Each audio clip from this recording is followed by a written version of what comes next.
നമസ്കാരം. ശിവാനന്ദലഹരിയിലെ 63-ാമത്തെ ശ്ലോകം. മാർഗാവർത്തിത പാതുകാ പശുപതേ രംഗസ്യ കൂർച്ഛായതേ ഗണ്ഡൂഷാംബു നിഷേചനം പുരരിപോർ ദിവ്യാഭിഷേകായതേ കിഞ്ചിൽ ഭക്ഷിത മാംസശേഷകബളം നവ്യോപഹാരായതേ ഭക്തി കിന്നകരോത്യഹോ വനചരോ ഭക്താവതംസായതേ. മാർഗാവർത്തിത പാതുക, വഴി നടന്നിട്ട് തേഞ്ഞ ചെരുപ്പ്, കാലിലിട്ട് തേഞ്ഞ ചെരുപ്പ്. പശുപതേഹേ അംഗസ്യ, പരമേശ്വരന്റെ ദേഹത്തിൽ. കൂർച്ഛായതേ, കൂർച്ഛമെന്നാൽ ഭ്രൂമധ്യമെന്നും ഗർഭാസനമെന്നും അർത്ഥമുണ്ട്.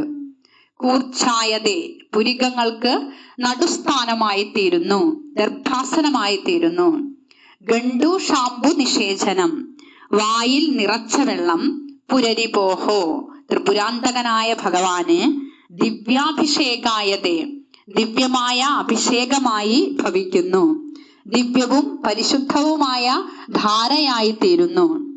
കിഞ്ചിത് ഭക്ഷിത മാംസശേഷകബളം, കുറച്ചു ഭാഗം കടിച്ചു തിന്ന് അവശേഷിച്ച മാംസകഷണം. നവ്യോപഹാരായതേ, പുത്തൻ നിവേദ്യമായി തീരുന്നു, ദിവ്യമായ നിവേദ്യമായി തീരുന്നു. അഹോ, ആശ്ചര്യം എന്ന് പറയട്ടെ. വനചരഹ, വേടൻ അല്ലെങ്കിൽ കാട്ടാളൻ. ഭക്താവതംസായതേ, ഭക്തശിരോമണിയായും തീരുന്നു, ഭക്തശ്രേഷ്ഠനായി ഭവിക്കുന്നു. ഭക്തി കിം ന കരോതി, ഭക്തി എന്തൊന്നാണ് ചെയ്യാത്തത്? ഭക്താഗ്രണീയാകാൻ, ഭക്തശ്രേഷ്ഠനാകാൻ അനന്യമായ ഭക്തി, നിഷ്കളങ്കമായ ഭക്തി മാത്രമേ വേണ്ടൂ എന്ന് എത്രയോ പ്രാവശ്യം നമ്മുടെ ആധ്യാത്മിക ശാസ്ത്ര ഗ്രന്ഥങ്ങളിലും പുരാണങ്ങളിലും പറഞ്ഞിട്ടുണ്ട്. ഇവിടെ ആചാര്യസ്വാമികൾ അത് വ്യക്തമാക്കുവാൻ ഒരു സംഭവ കഥ വിവരിച്ചിരിക്കുകയാണ്. തമിഴ്നാട്ടിൽ കണ്ണപ്പ നായനാർ എന്ന പേരിൽ പ്രസിദ്ധനായ ഒരു ശിവഭക്തന്റെ കഥയാണ് ഈ ശ്ലോകത്തിൽ സൂചിപ്പിക്കപ്പെട്ടിരിക്കുന്നത്. കാളഹസ്തി ക്ഷേത്രത്തിനടുത്ത് കാട്ടിൽ ഒരു ശിവലിംഗമുണ്ടായിരുന്നു. കണ്ണപ്പൻ എന്നു പേരായ ഈ കാട്ടാളൻ വേട്ടയാടി നടന്നിരുന്ന ഒരു കാടായിരുന്നു അത്. ഒരു പൂജാരി നിത്യവും ആ ശിവലിംഗത്തിൽ അഭിഷേകം നടത്തി പുഷ്പാർച്ചനയും നിവേദ്യവുമൊക്കെ അർപ്പിച്ച് പൂജ ചെയ്തു പോകും. ഈ കണ്ണപ്പൻ ഇത് പതിവായി ശ്രദ്ധിക്കാറുണ്ട്. വേടനായാലും അദ്ദേഹത്തിൽ ഭക്തി എന്ന ചേതോ വികാരം ഉടലെടുത്തതിനാലാകാം തനിക്കും ആ ശിവലിംഗം പൂജ ചെയ്താൽ കൊള്ളാം എന്ന മോഹം ജനിച്ചു. പക്ഷേ പൂജാവിധിയൊന്നും അറിയില്ല. പൂജാരി തലേ ദിവസം പൂജിച്ച പൂക്കളെല്ലാം തന്റെ പഴയ ചെരുപ്പ് കൊണ്ട് തട്ടി മാറ്റി കളഞ്ഞ ശേഷം കണ്ണപ്പൻ പൂജിക്കാൻ ഒരുങ്ങി. അഭിഷേകം ചെയ്യാൻ വെള്ളം വേണമെന്നോർത്തപ്പോൾ പാത്രമൊന്നും കയ്യിലില്ല. വെള്ളമെടുക്കാൻ ഒന്നും കിട്ടാതിരുന്നതിനാൽ തന്റെ കവിളിൽ വെള്ളം നിറച്ചു കൊണ്ടുവന്ന് വായിൽ വെള്ളം പിടിച്ചു വന്ന് ശിവലിംഗത്തിൽ അഭിഷേകം ചെയ്യും. താൻ വേട്ടയാടി കെട്ടിയ മൃഗത്തിന്റെ മാംസം കടിച്ചു തിന്നതിന് ശേഷം അവശേഷിക്കുന്ന മാംസകഷണം ഭഗവാന് അർപ്പിക്കും നിവേദ്യമായിട്ട്. തന്റെ മുടിയിൽ തിരികിയിരിക്കുന്ന പൂക്കൾ കൊണ്ട് അർച്ചന നടത്തുകയും ചെയ്യും. ഇതെല്ലാം ചെയ്ത സംതൃപ്തിയിൽ ആ വേടൻ ധന്യനായി മടങ്ങും. ഇതൊരു പതിവായി. പൂജാരിയാണെങ്കിൽ ഈ തുപ്പിയതും മാംസകഷണങ്ങളുമൊക്കെ മാറ്റി വൃത്തിയാക്കി തോറ്റു.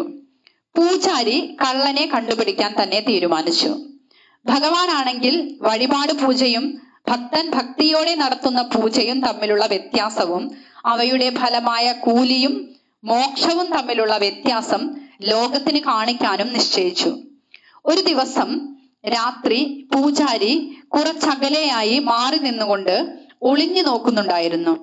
സാധാരണ പോലെ തന്നെ വേടൻ വന്നു. ആ ശിവലിംഗത്തിന്റെ 2 കണ്ണുകളും പീള വന്ന് നിറഞ്ഞ ദുഃഖകരമായ കാഴ്ചയാണ് ആ പരമഭക്തനായ കണ്ണപ്പൻ കണ്ടത്. എന്ത് ത്യാഗം ചെയ്തിട്ടായാലും ഭഗവാന്റെ സുഖക്കേട് മാറ്റണം. അതിനുള്ള വഴി ഭഗവാനോട് തന്നെ ചോദിക്കണം.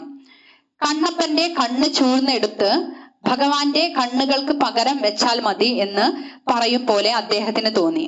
പിന്നെ ഒന്നും നോക്കിയില്ല. കത്തി ഊരിയെടുക്കലും കണ്ണ് ചൂഴ്ന്നെടുക്കലും ഒപ്പം കഴിഞ്ഞു. 2ാമത്തെ കണ്ണ് ചൂഴ്ന്നെടുക്കുന്നതിന് മുൻപ് സ്ഥാനം തെറ്റാതിരിക്കാൻ തന്റെ നടന്നു തേഞ്ഞ ചെരുപ്പ് ഭഗവാന്റെ പുരികങ്ങൾക്ക് മധ്യത്തിൽ വെച്ചു. ആ കണ്ണും ചൂഴ്ന്നെടുക്കാൻ കത്തി കണ്ണിൽ വെച്ചപ്പോഴേക്കും ഭഗവാൻ പിന്നെ കാത്തു നിന്നില്ല.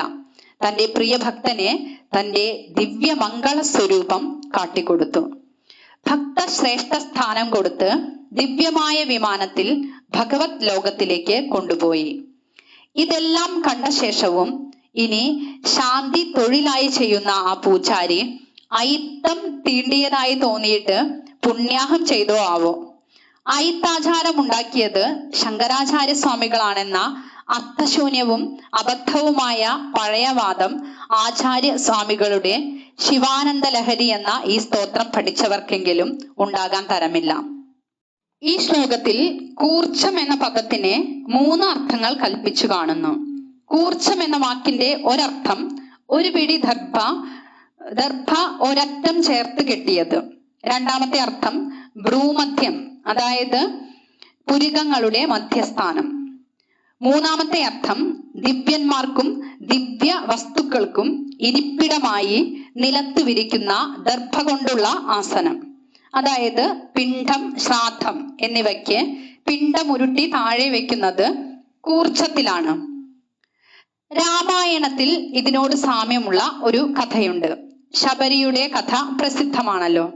ശ്രീരാമ ഭക്തയായ ഒരു കാട്ടാള സ്ത്രീയായിരുന്ന ശബരി തന്നെത്താൻ കടിച്ചു നോക്കി മധുരമുള്ളതാണെന്ന് ഉറപ്പുവരുത്തിയ ഫലങ്ങൾ മാത്രം എടുത്തു വെച്ച് ശ്രീരാമനെ സമർപ്പിച്ചിരുന്നു. അതുപോലെ തന്നെ വിതുരർ ഭക്തിയിൽ മതിമറന്ന് തന്റെ അതിഥിയായി വന്ന ശ്രീകൃഷ്ണന് പഴത്തിന്റെ തൊലിയുരിഞ്ഞു കൊടുത്ത് പഴം കളഞ്ഞതും ഭക്തിയുടെ പാരമ്യത്തിന്റെ ഉദാഹരണങ്ങളാണ്.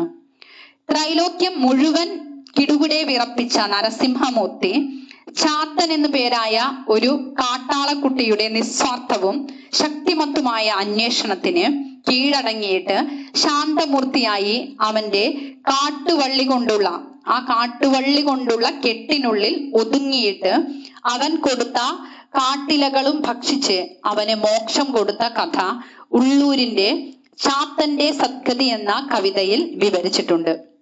ഇതെല്ലാം സൂചിപ്പിക്കുന്നത് ഭക്തിയുടെ പ്രാധാന്യമാണ്.